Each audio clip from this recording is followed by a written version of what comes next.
ঢাকা বিশ্ববিদ্যালয়ের রাজু ভাস্কর্যে সংলগ্ন যে ডাচ রয়েছে সেই ডাচে কিন্তু এই মুহূর্তে ছাত্রদলের নেতাকর্মীরা জড়ো হচ্ছেন। দর্শক আপনাদের যদি জানিয়ে রাখি, শাহরিয়ার আলম সাম্য হত্যাকাণ্ডের সাথে জড়িতদের দ্রুত সময়ের মধ্যে গ্রেফতার এবং তার এই হত্যাকাণ্ডের বিচারের দাবিতে কিন্তু ছাত্রদলের নেতাকর্মীরা জড়ো হচ্ছেন এবং যেই ঘোষণাটি গতকালকে দিয়েছিলেন তারা কিন্তু আজকে এই বিক্ষোভ মিছিল এবং একটি সমাবেশের ঘোষণা দিয়েছেন। সেই সমাবেশে এবং বিক্ষোভ মিছিলে যোগ দিতে কিন্তু নেতাকর্মীরা জড়ো হচ্ছিলেন কিছুক্ষণ আগে থেকে। দর্শক আপনাদেরকে সরাসরি সংযুক্ত করেছি ঢাকা বিশ্ববিদ্যালয়ের এলাকা থেকে এবং সেখানে কিন্তু ছাত্রদলের নেতাকর্মীরা গতকাল রাতেও কিন্তু দিবাগত রাত 2টার দিকেও কিন্তু বিক্ষোভ মিছিল করেছিলেন।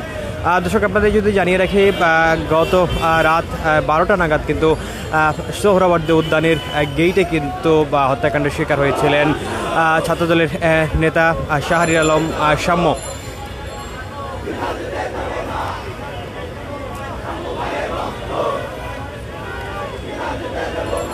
ঢাকা বিশ্ববিদ্যালয়ের শিক্ষা গবেষণা বিভাগের মাস্টার্সের শিক্ষার্থী ছিলেন শাহরিয়ার আলম সাম্য এবং তিনি কিন্তু ছাত্রদলের রাজনীতির সাথে সক্রিয়ভাবে যুক্ত ছিলেন।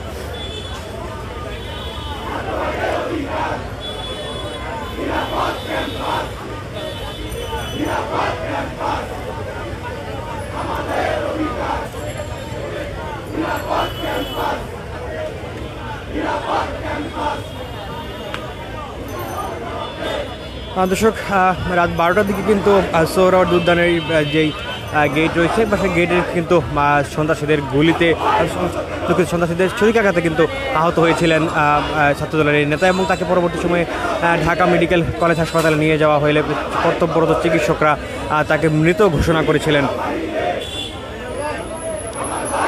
সাম্য স্যার এফ রহমান হল শাখা ছাত্রদলের সাহিত্য এবং প্রকাশনা সম্পাদক ছিলেন। তিনি ঢাকা বিশ্ববিদ্যালয়ের শিক্ষা এবং গবেষণা বিভাগের মাস্টার শিক্ষার্থী ছিলেন। তার বাড়ি সিরাজগঞ্জে। দর্শক, রাতেই কিন্তু ছাত্রদলের কেন্দ্রীয় নেতৃবৃন্দরা এসেছিলেন এবং ঢাকা মেডিকেল কলেজ হাসপাতালে তারা গিয়েছিলেন এবং ঢাকা বিশ্ববিদ্যালয় এলাকায় তারা কিন্তু বিক্ষোভ মিছিল করেছিলেন।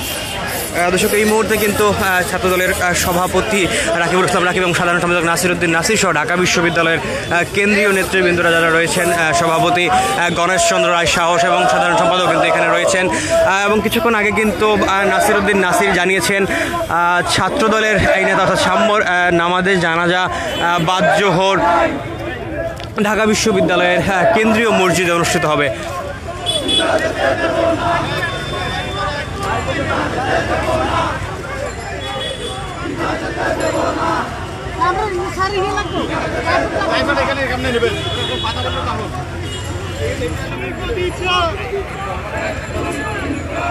এবং গতকাল রাতে কিন্তু ঢাকা বিশ্ববিদ্যালয়ের ভিসি প্রক্টরের পদত্যাগের দাবি উঠেছিল এবং তারা সে সময় কিন্তু বিক্ষোভ মিছিল করেছিলেন।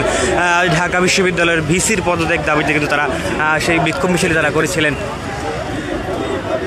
এই মুহূর্তে কিন্তু ঢাকা বিশ্ববিদ্যালয় রাজু ভাস্কর্যের পাদদেশে তারা জড়ো হয়েছেন এবং কিছুক্ষণের মধ্যেই তারা তাদের বিক্ষোভ মিছিল এবং সমাবেশ করবেন।